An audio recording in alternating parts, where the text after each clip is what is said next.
یہ جاننا چاہتے ہیں کہ آج گورننس گیپ کی بات کی کچھ یاد ہوگا آپ کو، تقریباً 3-4 دن پہلے آپ ہمارے شو میں مدعو تھے اور آپ سے ہماری اسی بارے میں بات ہو رہی تھی جعفر ایکسپریس کے معاملے پر. And then and there that was your point کہ آپ کو گورننس کے معاملات کا سامنا ہے کے پی میں، آپ کو گورننس کے معاملات کا سامنا ہے بلوچستان میں، اور آج جب تھا موقع تو آرمی چیف کی جانب سے یہ بات کہہ بھی دی گئی ہے. بٹ کیا آپ اس کو مزید واضح کر سکتے ہیں کہ جب آرمی چیف کہتے ہیں governance gap, what is this governance gap? دیکھیے، گورننس گیپ کی طرف ان کی اشارہ یہی ہے پرائمریلی کہ جو بیڈ گورننس کی وجہ سے ہمارے ٹیررزم پھیلتا ہے جی.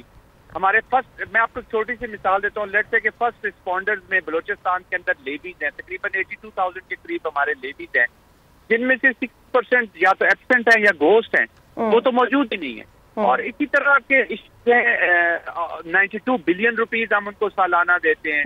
پھر اسی طرح کے ایشوز ہیں جو لا اینڈ آرڈر کے. دیکھیں نا، پہلے تو یہ 2-3 کی ٹولیوں میں یہ ٹیررسٹ آتے تھے، علاقوں میں آتے ہیں، ان کے سپورٹرز ہوتے ہیں، ابیٹرز ہوتے ہیں، رہتے ہیں، یہ چیزیں ہائر کرتے ہیں، گاڑیاں استعمال کرتے ہیں، یہاں پر یہ ٹریول کرتے ہیں، پاکستان میں ڈیپ انٹو کنٹری آتے ہیں جب افغانستان کا. تو ہمارے جو تھانے ہیں، ہماری جو پولیسنگ ہے، وہ اتنی افیکٹو نہیں رہتی. اب پورم کی آپ مثال لے لیجئے. بیسیکلی یہ گورننس، بیڈ گورننس شروع ہوا ایشو ہے جو لینڈ کے تنازعات پہ شروع ہوتا ہے جی. اسی میں پھر سیکریٹریٹ ٹلٹ ڈال دی جاتی ہے، اسی کے بیچ میں پھر یہ ہائی جیک ہو جاتے ہیں، پھر باہر کے کنٹری، باہر کے لوگ شامل ہو جاتے ہیں، پھر یہ پراکسیز بن جاتی ہیں. تو یہ وہ گورننس کے ایشوز ہیں.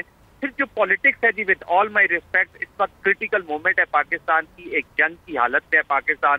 اس وقت کسی کے اوپر الزام تراشی کرتے ہوئے مجھے تھوڑا سا پریشانی ضرور ہوتی ہے کہ ہم اس کو سکٹل دیں. بٹ میں یہ کہتا ہوں کہ پولیٹیشنز کو، پالیٹکس کو، گورننس کو امپروو کر کے اپنی رسپانسبلٹی لینی ہوگی جی، اونرشپ دینی ہوگی وار کو.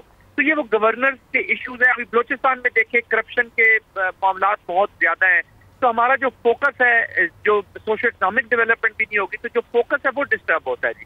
تو ہر ادارے نے ایک پاکستانی جب ٹارگٹ ہے ہائبرڈ وار میں، تو پاکستان کا ایک روپیہ، ایک ویپن، ایک بندہ جو سیکورٹی کے لیے استعمال کیا جانا ہے، وہ اسی کام سے استعمال ہو، فوکس کے ساتھ استعمال ہو، تاکہ یہ قیمتی جانیں بچائی جا سکیں، پاکستان کی سوورینٹی بچائی جا سکے، پاکستان کی انٹیگریٹی بچائی جا سکے، پاکستان کی سرحدوں کی حفاظت ہو.